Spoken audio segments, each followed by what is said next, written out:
One of the best book about human nature, the laws of human nature.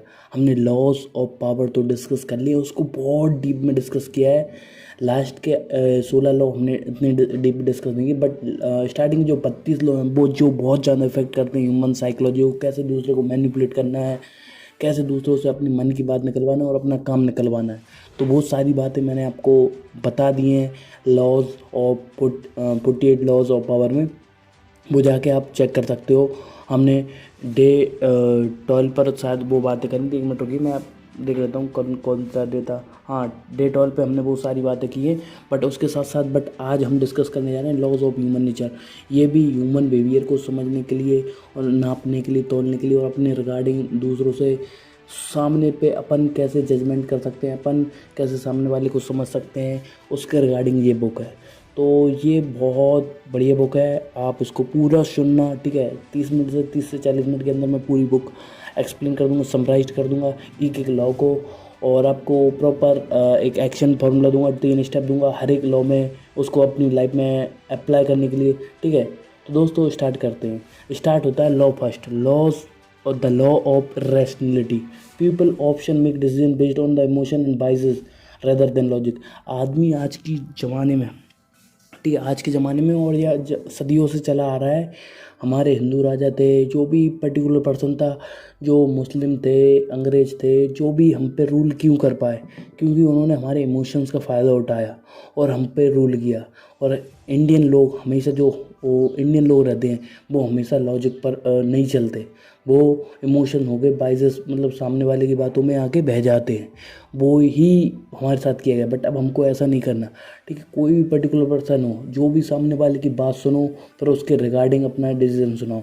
और सामने वाले को अपन कैसे मैनिपुलेट कर सकते हैं, अपना सामने वाले के बिहेवियर को समझकर हम कैसे उसको अपना, उसको लॉजिक छोड़कर हम अपने डिसीजन पे सेल्स में भी इस स्टेप्स को यूज़ कर सकते हैं, ठीक है। और उसके साथ साथ उसको कैसे हम अपना काम निकलवा सकते हैं, वो भी मैं आपको बताऊँगा, 3 स्टेप दूंगा, ठीक है। और आप इस चक्कर में ना फंसो, मैं वो भी बताऊँगा, ठीक है। जिसके मैं आपको बताता हूँ self awareness, reflect on your own emotional trigger and biases to take more rational decision, ठीक है। आपको रैशनल डिसीजन लेना है, आपको लॉजिक के बेस पर डिसीजन लेना है। पहले अपने आप को खुद के अवेयर रहो, आपके क्या इमोशनल ट्रिगर है, पैसा, मनी, ठीक है। इमोशनल रिलेशनशिप में अगर आप पर्टिकुलर बंदे कर बात कर रहे हो, आप किस चीज़ पे ज़्यादा ट्रिगर हो जाते हो, ठीक है, इमोशनल हो जाते हो। आप किस चीज़ पे इमोशनल होते हो, पैसे से, फैमिली से, किस चीज़ पे आप इमोशनल होते हो, वो चीज़ फाइंड करो, ठीक है, अपने रिलेटेड। और फिर उस पर आपको डिसीजन लेना है, आपको लॉजिक के बेस पे डिसीजन लेना है। जैसे कि हमने डिस्कस किया कि आपको क्या करना है, ठीक है। पहले अपने आप के रिगार्डिंग आपको सेल्फ अवेयर होना है। और अगर आप दूसरे की रिगार्डिंग, दूसरे के इमोशनल और जो बिजनेस स्ट्रगल को रिलेटेड आपको दूसरे से कैसे डिसीजन बनवाना है, वो मैंने आपको ऑलरेडी 48 लॉज ऑफ पावर में इसको डिटेल में एक्सप्लेन किया है। शायद फर्स्ट पार्ट में हमने एक्सप्लेन किया था उसको। Second, empathy, understand the emotional motivation of others to build their relationship, ठीक है। अब सामने वाले से आपको दोस्ती इफेक्ट बनानी है, दोस्ती अच्छी करनी है, या फिर आपको बिजनेस से रिगार्डिंग आगे बढ़ना है, ठीक है। तो आपको ये समझना पड़ेगा कि आपको दूसरों के इमोशनल ट्रिगर भी जानने पड़ेंगे। जब तक आप दूसरों के इमोशनल ट्रिगर नहीं जानोगे, तब तक आप अच्छे से दूसरों को यूज़ नहीं कर पाओगे, उनकी एम्पैथी को, ठीक है। अपनी एम्पैथी के साथ इमोशनल लोगों को जानो, उनके मोटिवेशन से जानो, कहाँ पे ट्रिगर होते हैं। Third, emotional mastery, learn to manage your emotion and avoid impulsive reaction. देखो, आप आपके इमोशन को मास्टर करना सीख जाओ। घड़ियाल के आंसू निकालना सीख गए ना आपने, अपनी कहानी सुनी हो, हमारे इधर क्या कहते हैं ना, आपने पहले पुरानी कहावत है, अरे वो रो नहीं रहा, वो तो घड़ियाल के आंसू निकाल रहा है। घड़ियाल के आंसू मतलब फेक फेक रोना, मतलब नाटक करना, नौटंकी करना। तो जिस दिन आप घड़ियाल के आंसू निकालना सीख गए ना, तो आप कोई इम्पल्सिव रिएक्शन नहीं लोगे, तो लोगों को समझना चालू कर दोगे, और लोगों को अपने इमोशन से यूज़ करना चालू करो, लोगों को ट्रिगर करना चालू करोगे अपने काम कराने के लिए। तो लॉ सेकंड आता है, law of narcissism. Most people are primarily concern with their self interest and self preservation. ज़्यादातर लोग खुद के लिए बहुत ज़्यादा ऑब्सेस्ड रहते हैं, अपनी खुद से रिलेटेड, खुद की चीज़ों को बचाने रखना, खुद के इंटरेस्ट में बात करना, ठीक है। तो उससे कैसे हम यूज़ कर सकते हैं? फर्स्ट स्टेप है मिरर एंड वैलिडेट। पहले वैलिडेट करो, acknowledge and validate the narcissist, tendency in other to build report.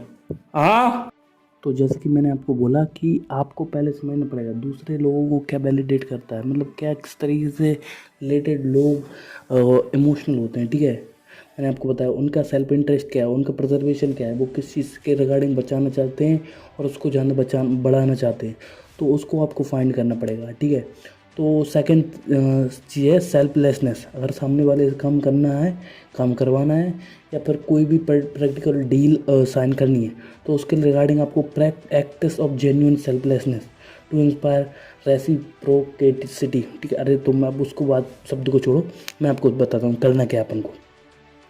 Selflessness कि हमको बिल्कुल जेन्युइन दिखना है, भले ही हमारा सेल्फ इंटरेस्ट हो उस चीज़ में, भले ही हम दूसरे को जो काम करवा रहे हैं उसमें हमारा फ़ायदा हो, बट फिर भी हमको जेन्युइन दिखना है कि हम सामने वाले का फ़ायदा करा रहे हैं। ठीक है, चाहे आप सेल कर रहे हो, चाहे बिजनेस में हो, चाहे जॉब कर रहे हो, चाहे इंटरव्यू देने जा रहे हो, कहीं पे भी अगर आप ये शो करोगे कि आप खुद का भला करने के लिए बैठे हो, तो वहाँ पे उतना फ़ायदा नहीं होगा। ठीक है, अगर आप सेल्फलेसनेस शो करते हो ना, तो आप अपना काम कर पाओगे। ठीक है, appeal to self interest of the particular person. ठीक है, थर्ड स्टेप है when persuading other align your message with the self interest. अब सामने देखो, अगर आप कोई भी चीज़ कर रहे हो, कोई भी डील रख रहे हो या सेल कर रहे हो, तो उनको बताओ कि आपके साथ काम करने से उनके इंटरेस्ट का क्या फ़ायदा बना, जो के पास क्या फ़ायदा होने वाला है सामने वाले बंदे का। तो ये आप कर पाना तो ऑटोमेटिकली आप कर पाओगे बहुत अच्छे से। ठीक है, सामने वाले के इंटरेस्ट को अपील करो। ठीक है, ये काम बहुत इंपॉर्टेंट है, इसको करना है आपको। ठीक है, law third, the law of role playing. People often wear mask and play roles to fit in the social situation. ठीक है, ज़्यादातर लोग हमेशा मास्क पहने रहते हैं, जो होते नहीं हैं वो दिखते हैं और जो दिखते हैं वो होते नहीं हैं। इस बात को समझना पड़ेगा और इस चीज़ को आपको भी मास्टर करना होगा। ठीक है, अगर लोगों को ह्यूमन नेचर से रिलेटेड आपको अगर जानना है तो किस तरीके के लोग हैं, तो मैं आपको बताता हूँ। ऑब्जर्व क्लोजली, सामने वाला किस तरीके की अटेंशन करता है। पीपल एक्शन, देखो pay attention to people action and body language to discern the true intention. सामने वाला किस तरीके से सोचता है, उसकी बॉडी लैंग्वेज, उसकी वे ऑफ बिहेवियर में किस तरीके से बात कर रहा है और किस तरीके के एक्शन कर रहा है, इन चीज़ों पे आप अगर ध्यान दोगे, ट्रू इंटेंशन सामने वाले के, तो उसके बारे में जानना चाहोगे कि बंदा जो है वो ही है या फिर जो दिख रहा है वो है नहीं और जो है वो दिख नहीं रहा, तो उसको आप आराम से जान पाओगे। Second, adaptability. Be adaptable and learn to adopt different roles when needed. देखो, अगर आप कोई पर्टिकुलर सिचुएशन में हो, ठीक है, मैं आपको सेल्स का एक बहुत बड़ा मंत्र देता हूँ। ठीक है, तो अगर कोई पर्टिकुलर बंदा, अगर आप कॉल पे सेल कर रहे हो ना, जिसकी कोई बिहार का है, ठीक है, ठीक है, तो आप क्या कह सकते हो, हाँ अब सामने वाला बिहार का बताया, वहीं से पढ़ाई की, उसने पटना में रहता है, तो आप क्या कर सकते हो, अगर आप कॉल पे सेल कर रहे हो, अरे मैं भी बिहार में रहता था, पर्टिकुलर अगर आपको बिहार की थोड़ी बहुत जानकारी है, पटना में मैं बहुत सारी यूनिवर्सिटी में पढ़ता था, और वहाँ नहीं पढ़ता था, तो आप ये बोल सकते हो कि मेरा दोस्त वहाँ से था, मेरे साथ रहता था मुंबई में, तो उस तरीके से आप बिहेव कर सकते हो। तो ये आपको एडेप्टेबल करना है। देखो, अगर कोई पंजाब से निकला तो पंजाब से थोड़ी बहुत उससे पंजाबी में बात कर ली और दोस्त के बारे में बता दिया, जिसकी अगर आप रह सकते हो और आपको पंजाबी आती तो वेल एंड गुड। अगर कोई बुंदेलखंड से है, बुंदेलखंड ग्वालियर साइड से, तो उसको उस तरीके से डील कर सकते हो। तो ये एडेप्टेबिलिटी अपन को लानी पड़ेगी आपकी कम्युनिकेशन में और आपकी बॉडी लैंग्वेज में। ठीक है, पर्टिकुलर प्रोफेशनल बंदे से आप डायरेक्ट ऑफलाइन मीटिंग कर रहे हो, तो ये ध्यान रखना होगा, बॉडी लैंग्वेज और आपकी बोली में लाना पड़ेगा। और अगर ऑनलाइन कर रहे हो तो ऑनलाइन तो सिर्फ बातों को ही घुमाना है। ठीक है, third, authenticity. Strive for authenticity in your interaction and encourage others to do the same. ठीक है, अब आप जेन्युइन दिख रहे हो, ठीक है, और ऑथेंटिक लगना चाहिए कि आप वैसे नहीं बात कर रहे हो, कैसे कि आप फेक बात नहीं कर रहे हो, आपको लगना चाहिए कि प्रॉपर ऑथेंटिक, आपसे अच्छा बंदा, आपसे मतलब बस नहीं बंदा उसने नहीं देखा है। ठीक है, तो ऑथेंसिटी आपके व्यवहार में होना चाहिए और सामने वाले को भी अप्रोच करो कि वो खुल के आए। ठीक है, तो उस तरीके से बातें आपकी क्लियर होंगी। ठीक है, law 4, the law of compulsive behaviour. इस लॉ को समझने के लिए बहुत डिटेल में जाना पड़ेगा। Human are driven by unconscious desire and compulsion, often irrational. ठीक है, ज़्यादातर लोग रहते हैं ना, उनके डिज़ायर रहते हैं, उनकी इच्छा रहती है, उनके सपने रहते हैं, उनके गोल्स रहते हैं, और कंपल्सन उनको करना है, उससे ज़्यादा ड्राइव रहते हैं। ठीक है, अब उसका अपन कैसे यूज़ कर सकते हैं, 3 स्टेप बताता हूँ मैं आपको। जैसे कि मैंने फर्स्ट स्टेप हमने बताई थी द लॉ ऑफ रैशनैलिटी में। ठीक है, तो मैंने आपको बताया था लॉ ऑफ रैशनैलिटी में मैंने आपको बताया था। ठीक है, तो अब वही सेल्फ अवेयर रहना है हमको, identify your own compulsion and work on controlling them. अपने खुद के कंपल्सन क्या है उनको वो फाइंड करो, ठीक है। एक बार आपके अपनी कंपल्सन फाइंड हो जाएंगे और उनको कंट्रोल करना सीखो। Second, observe pattern, recognise compulsive behaviour in others to predict their and influence their action, ठीक है। अब आपको दूसरे के सामने वाले कंपल्सिव बिहेवियर को जानना है। एक बार सामने वाले के कंपल्सिव बिहेवियर को आप जाने तो आप प्रिडिक्ट कर पाओगे सामने वाला बंदा क्या बोलने वाला है या पर क्या करने वाला है। तो ये आपको जानना पड़ेगा कंपल्सिव बिहेवियर के बारे में। Third, redirect desire, guide compulsive behaviour toward productive और पॉजिटिव आउटकम। अब जिस तरीके से आपको अगर कोई नेगेटिव आउटकम चाहिए और सामने वाले को किसी बंदे से बनाना है या फिर किसी को नेगेटिवली इन्फ्लुएंस करना है तो आप उसको कर सकते हो। और पॉजिटिव वे में इन्फ्लुएंस करना है, अपने डील को निकालना है, अपने काम को सामने वाले से निकालना है, तो उसको उस वे में उसके जो कंपल्सिव बिहेवियर है उसको उस वे में ले जा सकते हो, ठीक है। Fifth law, the law of covetousness, ठीक है। People desire what they can't have और व्हाट अदर हैव, ठीक है। लोग हमेशा वो चाहते हैं जो उनके पास नहीं है और जो दूसरे के पास है, दूसरे लोगों के पास है। तो हम इसको कैसे यूज़ कर सकते हैं, ठीक है। फर्स्ट, अपील टू डिज़ायर, लोगों के सामने वाले के डिज़ायर क्या है, इच्छाएं क्या है, ऑरा क्या है, ठीक है। तो वो चीज़ क्लियर करो। Create an aura of exclusivity और reality to make something more desirable. अब अपने आप को आपको उस तरीके से एक्सक्लूसिव बनाना है, आपके वे ऑफ लिविंग में, आपके वे ऑफ कम्युनिकेशन में, आपके वे ऑफ टॉकिंग में आपको इतना इन्फ्लुएंसर बताना है कि सामने वाला आपसे दोस्ती करना चाहे। आप सामने वाले का बिहेवियर से आप इफेक्ट हुए बट ठीक है, बट अपने ऑरा को उतना का एक्सक्लूसिव बना देना कि सामने वाला आपसे बात करने के लिए अच्छा रहे, आपका दोस्त बनने में उसको फ़ायदा देखे, चाहे गर्ल हो चाहे बॉय हो। तो उस तरीके से करना है, ठीक है। सेकंड, स्कैरसिटी प्रिंसिपल, ठीक है। हमेशा अपने स्कैरसिटी प्रिंसिपल के बारे में बताता हूँ। Use the scarcity principle to influence further limiting ability, ठीक है। आप हमेशा उस तरीके से लोगों के पास अवेलेबल नहीं रहो, ठीक है। स्कैरसिटी, जो जितनी चीज़ कम होती है उसकी वैल्यू उतनी ही ज़्यादा होती है, ठीक है। तो इस प्रिंसिपल को आप यूज़ कर सकते हो आपके रिलेशनशिप में। अगर आप कोई किसी बंदे को डेट करना चाहते हो या किसी बंदे को जिसको भी डेट करना चाहते हो उसके लिए ये यूज़ कर सकते हो। आप हमेशा अगर सामने वाले बंदे के पास अवेलेबल रहोगे, व्हाट्सअप पे, चैट, इंस्टाग्राम पे, हर जगह अगर आप अवेलेबल रहोगे तो आपकी वैल्यू बढ़ जाएगी, ठीक है। स्टार्टिंग में आपको देना है सामने वाले को वैल्यू टाइम, पर उसके बाद नहीं देना है। लिमिटेड जितना लिमिटेड टाइम दोगे उतनी आपकी वैल्यू बढ़ेगी, ठीक है। जितना आप लिमिटेड ऑफलाइन कॉन्टैक्ट करोगे, स्टार्टिंग में 4-5 मिली, पर उसके बाद लिमिटेड, हफ्ते में एक बार ठीक है। फिर third, gratitude, practice gratitude to counteract covetousness, ठीक है, and find contentment in what you have, जो आपके पास है उसका यूज़ करना चालू करो, ठीक है। Law 6, the law of short sightedness, ये है people often prioritise immediate gratification over long term gain, ठीक है। ज़्यादातर लोग क्या चाहते हैं कि उनको तुरंत में फ़ायदा हो, और तुरंत में फ़ायदा होने के चक्कर में वो लॉन्ग टर्म जो फ़ायदा होने वाला है उसको तक भूल जाते हैं। तो ये आपको ध्यान में रखना है, और आपको हमेशा उन्हीं चीज़ पे देखो, आपको शॉर्ट टर्म बेनिफिट पे वर्क नहीं करना, आपको लॉन्ग टर्म पे वर्क करना है, ठीक है। और मोस्ट ऑफ द पीपल जो रहते हैं ना वो क्या करते हैं कि शॉर्ट टर्म बेनिफिट के चक्कर में लॉन्ग टर्म प्रॉफिट गोल छोड़ देते हैं, ठीक है। शायद same with investment, same with people, same with sales और सेम विथ बिजनेसेस, ठीक है। ऐसा क्यों होता है? हमेशा लोग सोचते हैं एक साथ में कम समय में ज़्यादा रुपये कमाना चाहते हैं, कोई भी ऐसा नहीं चाहता कि वो देर से रुपये कमाए, ठीक है। तो इसका समझना है, delay gratification, train yourself to make decision and priorities long term benefits. अगर आपको कोई लॉन्ग टर्म बेनिफिट्स होता है किसी पर्टिकुलर बंदे से, तो उसको लॉन्ग टर्म पे फोकस करो, ना कि शॉर्ट टर्म पे। अगर आप पर्टिकुलर क्लाइंट से 5,000 रुपये लेके उसके लिए महीने भर काम कर सकते हो, उसके देखो, अगर आप सामने वाले से, ज़्यादा नहीं मैं आपको बोल रहा हूँ, आप एक हफ्ते के 5,000 रुपये चार्ज कर रहे हो, उससे महीने के 10,000 रुपये चार्ज करो और उसको उस सर्विस में शिफ्ट कर दो, क्वार्टरली या हाफ ईयरली। तो वहाँ पे 10,000 रुपये आप 60,000 रहेंगे।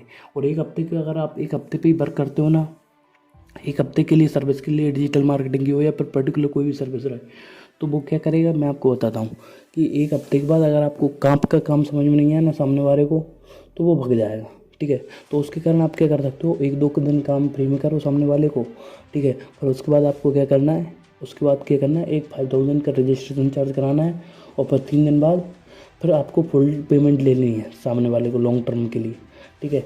6 मंथ के लिए उसको बता दो कि एक हफ्ते को 5,000 रुपये चार्ज है और आप मेरे साथ महीने की 10,000 रुपये में सर्विस मैं आपको दे दूँगा, ठीक है। उसको बताओ कि उसका फ़ायदा होने वाला है। 6 महीने की सिर्फ 60,000 मिलेगी, नहीं तो फिर वो 6 महीने की 1,20,000 रुपये में सर्विस मिलेगी, तो सेम उसको वो मिल जाएगी। 50% करवाओ, ठीक है।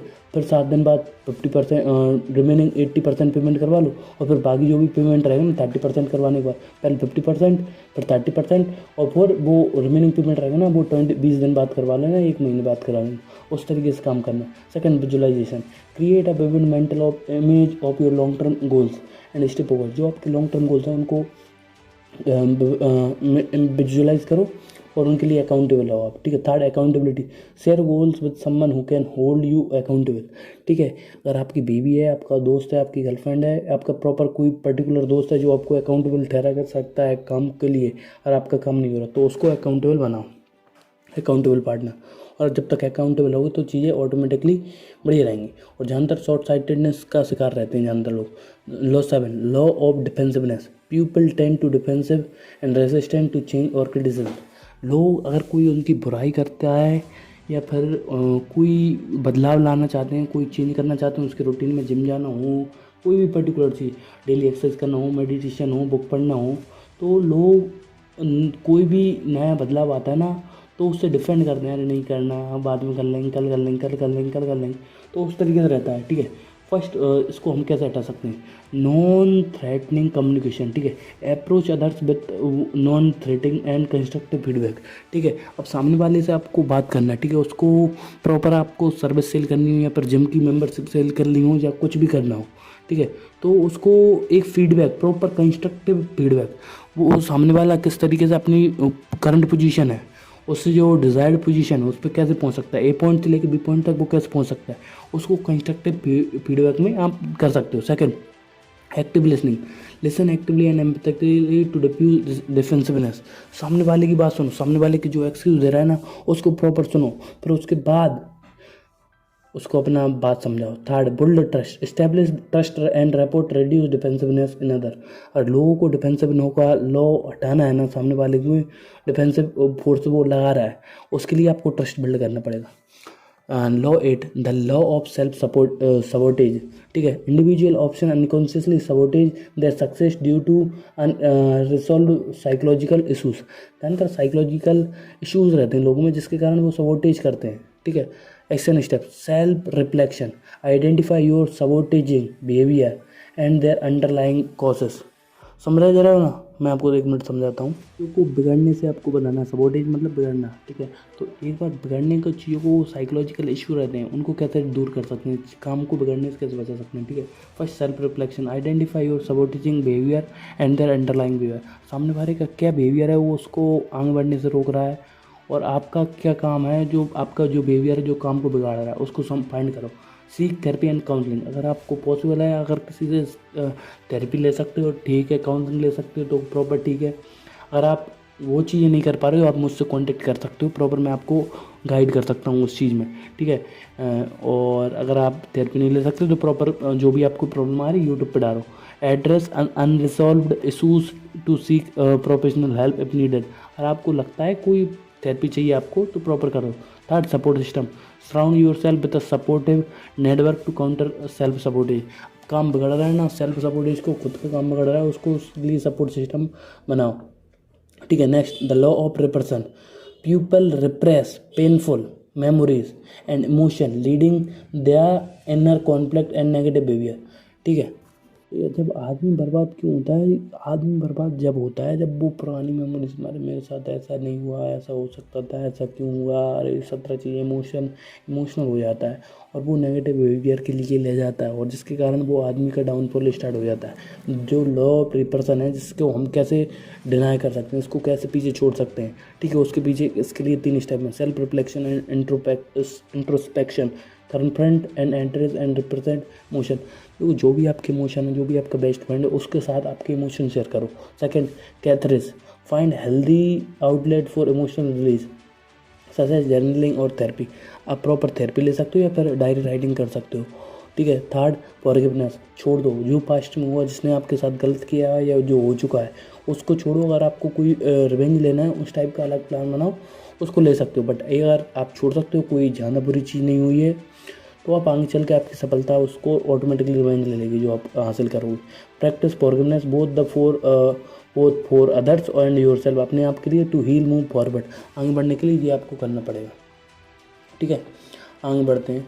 The law 10, the law of envy and fickleness. ठीक है, एनवी मतलब जलन दूसरों से होती है। ठीक है, the people can be envious and fickle, often negatively to other success. अगर सामने वाला सफलता हासिल कर रहा है ना, तो ह्यूमन नेचर में होता है कि, और आप देखो, अगर आपने कोई सफलता हासिल की, आपका पड़ोसी है ना, उसके साथ ऐसा क्यों हो रहा है, जो फलान ढिकाना, और हमारे साथ, अगर हमारे साथ काम करने वाला दोस्त रहता है ना, वो आगे बढ़ जाता है ना, तो उसको, हमको भी फील आने लगता है, अरे इसने कर ली, मैंने नहीं किया। ठीक है, हर आदमी चाहता है कि उसका दोस्त सफल हो, उसके फैमिली वाले सफल हों, हर एक बंदा सफल हो, बट कोई भी ये नहीं चाहता कि उससे ज़्यादा सफल हो। समझ रहे हो ना?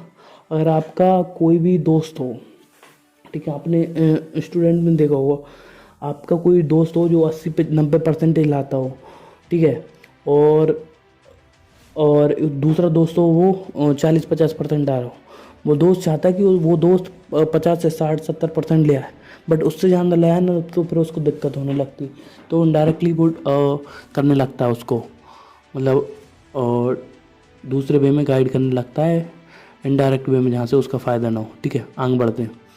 Maintain humility. अब दूसरी जी जलन का कारण क्या रहती है, उसको कैसे हटाएं, दूसरों से जलन होती है। Maintain humility, be humble in your achievements to mitigate envy to another, दूसरों को जलन ना हो तो आप हम्बल रहो, डाउन टू अर्थ रहो। सेकेंड, डिसआर्म एनवी, जो जलन है उसको छोड़ो। Celebrate the success of other, दूसरों की सक्सेस, जो दूसरा सफलता हासिल कर रहा है उसके साथ उसके अचीवमेंट में शामिल रहो और इंस्पिरेशन रहो उसकी ग्रोथ के लिए और खुद की ग्रोथ के लिए। Third, build your emotional intelligence, develop the ability to understand and manage your envy and fickleness, जो आपकी एनवी है, जो जलननेस है, जलन होती है दूसरों को अचीव करने के लिए, ये सब लोगों में रहती है, तो उसके लिए आपको इमोशनल इंटेलिजेंस बिल्ड करना पड़ेगा। Next law, the law 11, the law of grandiosity, मतलब शानदार भव्यता का लॉ, जिसको कैसे तरीके से कर सकते हैं अपन। ठीक है, people often harbour grandiosity and realistic self perception, अब खुद का जो भव्य शानदार सेल्फ रियलाइजेशन है ना, वो अलग तरीके से ले लेते हैं। ठीक है, इसको हम रियलिस्टिक और सेल्फ असेसमेंट कैसे कर सकते हैं, मैं आपको बताऊँ। First step, realistic and self assessment, cultivate a realistic self perception and self awareness. देखो, अपने आप को ओवर कॉन्फिडेंट पे ओवर एक्सपेक्ट नहीं करना, ओवर ज़्यादा आपको अपने आप को स्मार्ट नहीं समझना, जो हो ग्राउंड लेवल पे हो, जो रियलिटी है उसको कल्टिवेट करो, समझो, जानो, जो खुद का सेल्फ परसेप्शन है उसको बनाओ। Second, keep a journal, maintain a journal to track your thought behaviour for a more accurate self image. अगर खुद की सेल्फ इमेज प्रॉपर चाहिए, आपको क्लियर चाहिए, और आज से 1 साल बाद 2 साल बाद भी आप कहीं पे भी हो, तो उसके रिगार्डिंग आप आज से लिखना चालू करो। आज आप कहाँ पे हो, और आज से 2 साल बाद आपकी पुरानी डायरी चेक करो, 4 साल बाद, 5 साल बाद, तो आपको पता चले कि आप रियल में कहाँ पे हो, कहाँ थे। ठीक है, तो वो बहुत बढ़िया रखता है। Third, seek feedback, honest feedback from the trusted individual to gain value perspective. अगर आपके कॉन्टैक्ट में कोई भैया है, कोई अच्छा बंदा है, कोई अच्छा दोस्त है, जो आपको रियलिटी बता सकता है, ना कि वो लोग जो आपकी मुंह पे तारीफ और पीठ पीछे बुराई करते हैं, उन लोगों से बच के रहना। ठीक है, law 13, law 12, the law of gender rigidity, society often imposes rigid gender roles and expectation. ठीक है, challenge stereotype, recognise and challenge gender stereotype in yourself and others. देखो, जेंडर स्टीरियोटाइप है ना, उसको समझो, जब तक उसको नहीं समझोगे ना, तो वहीं फंसे रहोगे। Second, support gender equality, advocate for gender equality and diversity in all aspect. ठीक है, चाहे आप ऑफिस में हो, चाहे कहीं पे हो, ऐसा नहीं, देखो, आप अगर बॉस हो या फिर टीम लीडर हो, आप लड़की से तो कुछ काम करने के नहीं बोल रहे, और एक लड़के से को फोर्स कर रहे हो, उसको इनडायरेक्टली बोल भी रहे हो, तो उस चीज़ को बहुत ज़्यादा इफेक्ट पड़ता है उस बंदे के माइंड सेट पर।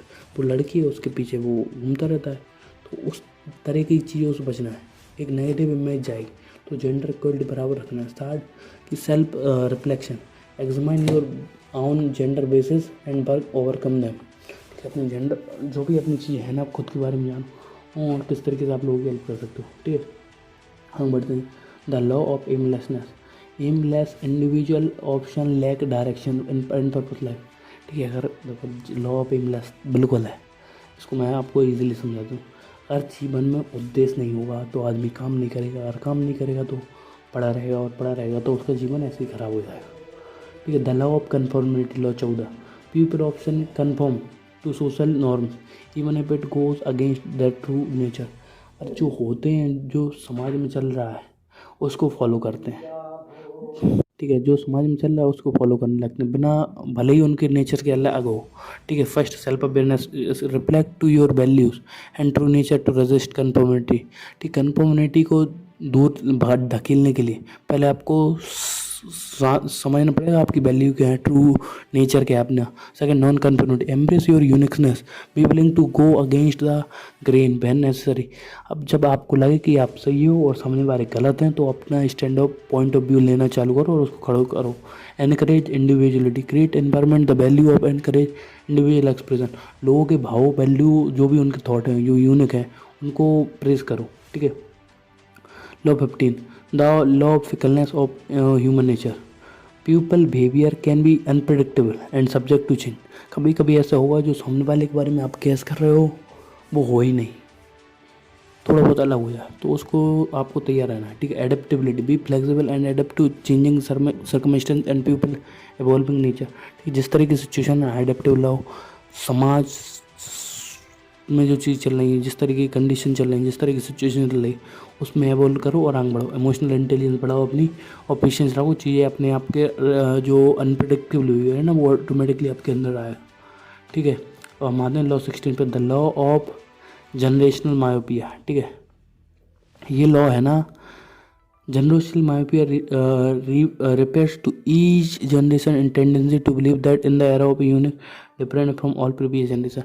तो हर जनरेशन में क्या रहता है कि कोई जनरेशन में पहले कोई बिलीव करते थे जिस तरीके से हमारे दादा बिलीव करते थे, फिर उसके बाद पापा ने थोड़ा बहुत चेंज किया, वो अलग उनकी सोच पे नहीं करते, पर हमने कुछ चेंज किया, तो ये रहता है। ठीक है। It can result lack of appreciation on lesson of history and underestimation of the potential consequence of their action. Greene encourage individual to recognise this myopia and strive to the broader patterns of in history by understanding the human nature and behavior patterns persist of our generation. One can make more informed decision, avoid repeating mistakes। देखो मैं आपको ये बताता हूँ, जो past में हुआ, आजकल के युवा, आजकल के मोड़ी जो टीनेजर्स हैं जो टीवी में ऐड से बता जा रहे हैं, जो बॉलीवुड से ऐड से बता रही है, वो हमारा इतना ब्रेन वॉश कर रही है कि हम हमारे एंसेस्टर जो पास्ट में बातें हुई थी, जो पास्ट में जो लीडर्स थे हमारे सनातन धर्म के रिगार्डिंग जो भी चीज़ें हुई उनको कितना गलत वे में क्रिटिसाइज़ किया। जो हिस्ट्री हमको पढ़ाई जानी चाहिए थी वो पढ़ाई नहीं गई, सिर्फ एक तरीके से लोगों के बारे में बताया। ये दो तरफा बात हो सकती है बट मैं इसको एक तरफा ही बता रहा हूँ, क्योंकि हमको सीखते रहना चाहिए जो हमारे पास्ट में हुआ। ठीक है। ये लोग बहुत शानदार है। ठीक है। अगर हमको ही पता नहीं रहेगा जो हमारे पूर्वजों ने गलती की, अगर हम वो सेम गलती रिपीट करेंगे तो इससे हमारा भी नुकसान होगा और बहुत बड़ा नुकसान होगा। तो उस बात को समझो कि जो पास्ट में मिस्टेक हुई, जो पास्ट में किया उसको छोड़ो और आगे बढ़ो। ठीक है। The law of death denial. ठीक है। This law express the human tendency to avoid thinking about death, acknowledging its inability.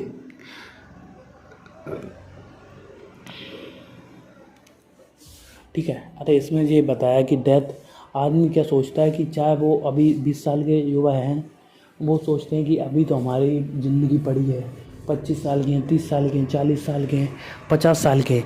वो हमेशा डेथ को क्या समझते हैं कि डेथ तो चल रही है, अरे अभी क्या आई, अभी थोड़ी आई, थोड़ी आई। ठीक है। तो आपको उस पर देखो, डेथ को फोकस, देखो मरना एक दिन सबको है, मुझको भी और आपको भी, बट उससे पहले उस तरीके की चीज़ें एक लेजेसी क्रिएट करके जाना है। तो आपको फोकस करना है आपकी लेजेसी पे। हर आदमी आता है जाता है बट अपनी लेजेसी क्रिएट करके जाना है हमको। ठीक है। Law 18, the law of self support. ठीक है। The law of self sabotage, जो मैंने आपको ऊपर भी डिस्कस कर दिया। ठीक है। तो हमको खुद के सपोर्ट सिस्टम बनाना है। सेल्फ जो भी हमारी चीज़ें, हमको सेल्फ ऑब्सेस्ड रहते हैं उन चीज़ों पे प्रॉपर वर्क करना है। ठीक है। तो दोस्तों आज की जो वीडियो मैंने आपको बताया, जो लॉज ऑफ ह्यूमन नेचर थे 18, मैंने आपको प्रॉपर एक्सप्लेन कर दी है। ठीक है। अगर आप बाकी बुक्स चेक करना चाहते हो, आप कोई बुक सजेस्ट करना चाहते हो जिसपे मैं प्रॉपर एक एक्सप्लेनेशन बनाऊँ, समरी बनाऊँ, तो आप कमेंट डाउन करो। और आप सबसे मिलते हैं अगली वीडियो में, तब तक के लिए अलविदा, जय हिंद, वंदे मातरम।